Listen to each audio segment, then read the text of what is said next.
আপনি ভয় পাচ্ছেন, কষ্ট পাচ্ছেন, এটাই প্রমাণ করে আল্লাহ আপনাকে ডাকছেন।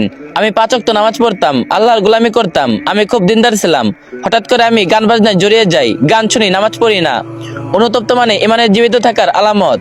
কারণ যার অন্তর মরে গেছে সে আর ভয় পায় না, ফিরে আসার কথাও ভাবে না। আপনি ভয় পাচ্ছেন, কষ্ট পাচ্ছেন, এটাই প্রমাণ করে আল্লাহ এখনো আপনাকে ডাকছেন। এক, এটা কি অবস্থা? আপনি একা নন। আপনি যে অবস্থায় কথা বললেন এটা ইসলামে বলা হয় ফুতুর, ইমানের দুর্বলতা, ইবাদতের অনীহা। রাসূল সাল্লাল্লাহু আলাইহি ওয়াসাল্লাম নিজে বলেছেন, প্রত্যেক আমলে একটি উদ্দীপনা থাকে, আবার একসময় দুর্বলতাও আসে। মুসনাদে আহমদ। অর্থাৎ ইমান ওঠানামা করে, ভালো মানুষ হঠাৎ পিছলে যায়, এটা কুফরি নয় যদি তওবার দরজা খোলা রাখেন। দুই, গান নামাজে বেখেয়াল।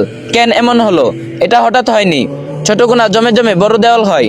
প্রথম একটু গান, আজ নামাজ পড়ে পড়বো, মন বসছে না। তারপর শয়তান ধীরে ধীরে বলে, তুমি তো এমনিতেই ঠিক হচ্ছ না। শয়তানের বড় চাল হলো গুনাহ করে হতাশায় ফেলে দেওয়া। আল্লাহ ক্ষমা করবেন এই ভরসা ভুলভালে নেওয়া। আল্লাহ অবশ্যই ক্ষমাশীল, কিন্তু ক্ষমা পাওয়ার শর্ত তওবা বিলাস ফিরে আসা।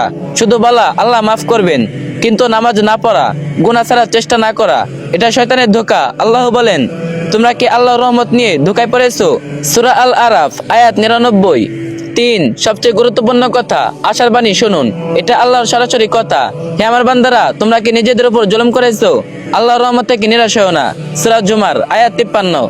আল্লাহ বলেননি যারা নিয়মিত নামাজি, বলেছেন যারা জুলুম করেছো, মানে আপনার মতো মানুষদের জন্যই এই আয়াত। চার, এখন কিভাবে দিনের পথে ফিরবেন? বাস্তব রোড ম্যাপ।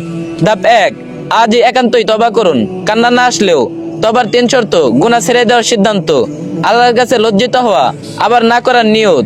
একটা সহজ দোয়া, আল্লাহুম্মা গফিরলি ওয়া আতুবু ইলাইহি। হে আল্লাহ, আমাকে ক্ষমা করুন, আমার তওবা কবুল করুন। ধাপ 2, নামাজে ফুল প্যাকেজ না, শুধু ফরজ দিয়ে শুরু। শয়তান বলবে পুরো খুশু না হলে নামাজের কি দরকার? এটা ভুল নামাজ পড়ুন, ইভেন মন না থাকলেও। রাসূল সাল্লাল্লাহু আলাইহি ওয়াসাল্লাম বলেছেন, নামাজ মানুষকে অশ্লীলতা ও গুনাহ থেকে বিরত রাখে। সূরা আল আনকাবুত আয়াত 45। নামাজ আপনাকে আবার ঠিক করবে। ধাপ 3, গান নিয়ে বাস্তব সিদ্ধান্ত নিন। সরাসরি সব ছাড়তে না পারলে সময় কমান, একা থাকলে শুনবেন না, বদলে কোরআন তেলাওয়াত করুন, ইসলামিক নাচিদ শুনুন। মনে রাখবেন, গান প্লাস নামাজ অন্তরের যুদ্ধ, একটা না একটা জিতবে। ধাপ 4, দিনে 5 মিনিট কোরআন বুঝে পড়ুন। শুধু এক আয়াত হলেও চলবে, কারণ আল্লাহ বলেন এই কোরআন অন্তরের রোগের শিফা। সূরা ইউনূস আয়াত 57। ধাপ 5, নিজেকে দিনহীন ভাববেন না। সবচেয়ে ভয়ঙ্কর চিন্তা হলো আমি আর আগের মতো না। এটা শয়তানের ফাঁদ। হাদিসে আছে, যে ব্যক্তি গুনাহ করে তওবা করে সে এমন যেন কখনো গুনাহ করেননি। ইবনে মাজাহ। 5, শেষ কথা, হৃদয় থেকে বলছি, আপনি পথ হারাননি, আপনি পথ থেকে একটু সরে গেছেন। আল্লাহ আপনাকে এখনো ডাকছেন। এজন্য এই প্রশ্ন আপনার মনে এসেছে, আজ যদি একটা নামাজও আল্লাহর জন্য পড়েন, আজ যদি চোখ ভেজা না হলেও তওবা করেন, আজ থেকেই ফিরে আসা শুরু। এই ভিডিওটি অবশ্যই অন্যকে জানার সুযোগ করে দিবেন, আর যে ধরবেন কপি লিংক করে দিন।